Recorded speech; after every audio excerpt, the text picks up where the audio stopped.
Episode 2 शुरू होता है। अलार्म की घंटी बजती है। आराता तैयार होता है स्कूल के लिए। मैम कहती है सबसे अच्छे नंबर लड़कों में ओगा के व लड़कियों में हिशिरो के हैं। लेकिन आराता सभी सब्जेक्टों में फेल होता है। फिर आराता कारियो को देखता है।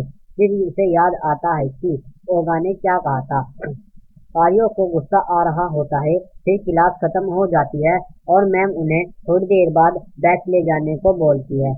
ओगा कहता है बहुत बुरा लग रहा है ना कारियो, मुझे पता था तुम बुखार में थी। फिर कारियो कहती है मैं अपनी बीमारी का मजाक नहीं बनाना चाहती। फिर ओगा कहता है ये बंदी कितनी अजीब है। कारियो चिल्लाकर कहती है हाँ हाँ मैं बहुत अजीब हूँ, तुम तो खुश होगे, तुम्हें तो जोड़ी बनाने की जरूरत नहीं पड़ेगी।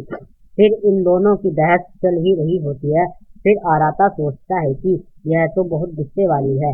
मैम कहती है अगर कोई टेस्ट में फेल हो जाता है तो उसे भी टेस्ट देना होगा और 50 मार्क्स तक ज्यादा लाने तक भी टेस्ट देते रहोगे। आराता सुनकर ही मरने को कह देता है। कायो कहती है आराता तुम किस विषय में फेल हो। आराता कहता है सभी सब्जेक्टों में फेल हूँ। वह कहता है गणित में मुझे 4 नंबर मिले हैं। यह सुनकर उनका रिएक्शन यह होता है। आराता कहता है सभी स्टूडेंट्स पढ़ाई में स्मार्ट थोड़े ही होते हैं। मैम कहती है बात तो सही है।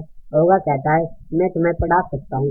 फिर उनोया चिल्लाकर कहती है क्या तुम मुझे पढ़ा सकते हो। ओगा कहता है क्या तुम भी फेल हो गई। उनोया कहती है सभी सब्जेक्टों में। यह देखकर आराता खुश होता है। ओगा ब्लैक बोर्ड साफ करता है। फिर ओनोया आराता को कैंटीन के लिए पूछती है, साथ में लंच करेंगे। वो बहुत सोचता है। फिर ओगा भी ज्वाइन होने के लिए कहता है। ओगा कहता है कारियो तुम भी हमारे साथ चलो। वह उसे मना कर देती है। ओगा कहता है मैं स्टाफ रूम से सिल्वर सुन लेकर आता हूँ। फिर यह दोनों चल पड़ते हैं। फिर ओगा आता है। उनोया कहती है तुम और कारियो बहुत क्लोज फ्रेंड हो, क्या वो तुम्हारी गर्लफ्रेंड है। बताओ बताओ। आराता भी उसी का साथ देता है। फिर ये दोनों मिल जाते हैं। ओगा कहता है ऐसा कुछ नहीं है। फिर इन दोनों का मूड ऑफ हो जाता है। ओनोया कहती है ऐसी बात है तो तुम दोनों ने एक जैसी इयररिंग क्यों पहनी है। वह उन्हें बताता है कि मेरे भाई ने कान छिदवा लिए थे तो मैंने भी एक कान छिदवा लिया था। फिर मेरे पास एक इयररिंग बचती है जो मैं कारियो को दे देता हूँ, इसलिए हम दोनों के पास एक जैसी इयररिंग है। ओनोया कहती है बंदा स्मार्ट है लेकिन बच्चों जैसा दिमाग है। आराता भी हाँ में हाँ मिलाता है। फिर यह दोनों उसे प्यार के ऊपर भाषण देते हैं। फिर हिशिरो की कैंटीन वालों के साथ बहस हो रही होती है। हिशिरो आराता की थोड़ी सी बेइज्जती करती है। फिर कहती है मैं घर से पैसे लाना भूल गई। फिर आराता उसे पैसे देकर उसकी मदद करता है और उसे उधार समझकर रखने के लिए कहता है। फिर वो पैसे रख लेती है। फिर आराता जाकर बैठ जाता है। आराता कहता है सिल्वर पिन क्या होती है। ओगा बताता है जिसके पास सिल्वर पिन होती है उसे खाना फ्री में मिलता है और भी बहुत कुछ हासिल कर सकते हो।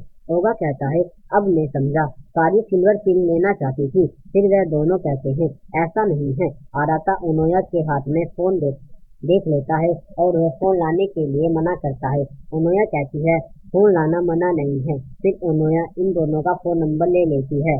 फिर आराता अपना अपोलॉजी लेटर देने के लिए जाता है। फिर एकदम हिशिरो आ जाती है और उसकी बेइज्जती करने लगती है। हिशिरो उसका नाम बताने को बोलती है। वो भी अपना नाम बता देता है। वो दोबारा उसकी बेइज्जती करने लगती है। आराता पूछता है तुम स्टाफ रूम में क्या लेने आई थी। वह कहती है मैं अपना सिल्वर पिन लेने आई थी। आराता कहता है तुम थोड़ी सी प्यार से बात नहीं कर सकती हो क्या। वो कहती है यह मेरा अपना स्टाइल है, क्यों मैं ऐसी ही हूँ। क्या मैं सीरियस लगती हूँ, क्या मैं अच्छी नहीं हूँ। कई लोगों ने मेरे व्यक्तित्व व व्यवहार पर बोलते हैं। आराता यह सुनकर कहता है कि तुम्हें थोड़ा सा और बदलाव या मुस्कुराना चाहिए। फिर वो अपनी स्माइल दिखाती है जिसे देखकर आराता घबरा जाता है। आराता कहता है ऐसे मुस्कुराने से दोस्त नहीं दुश्मन बनते हैं। हिशिरो कहती है मुझे तो मुस्कुराना भी नहीं आता, ऐसे तो मैं कभी भी दोस्त नहीं बना पाऊंगी। लेकिन आराता उसे मोटिवेट करता है और उसे आने वाले समय में दोस्त बना लेगी कहता है। फिर आराता थोड़ी सी अपनी यादें याद करता है। फिर आराता टाइम देखता है और कहता है देर हो गई, अब हमें चलना चाहिए। हिशिरो कहती है क्या तुम मुझे अपना फोन दे सकते हो। आराता कहता है तुम्हारा क्या मतलब है। मेरा मतलब यह है कि तुम मुझे अपना फोन नंबर दे दो जिसमें कि हम दोनों दोस्त बन सके। क्या तुम मुझे नंबर दे सकते हो? आराता उसके सिर पर हाथ रखता है और उसका हाथ हटा देती है और कहती है कि तुम बेवकूफ हो, मैं नहीं, लेकिन हम दोनों एक जैसे ही हैं। इनकी बातें रियो सुन रहा होता है और मुस्कुरा रहा होता है। आराता फिर घर होता है और सिगरेट पीने का मन करता है, लेकिन वह पहले रियो से इसके बारे में पूछता है। रियो उसे मना कर देता है और बताता है कि तुम असलियत में 28 साल के हो, बाहर से 17 साल के, और अगर तुमने एक्सपेरिमेंट के बारे में बताया तो हम तुम्हारी यादें मिटा देंगे।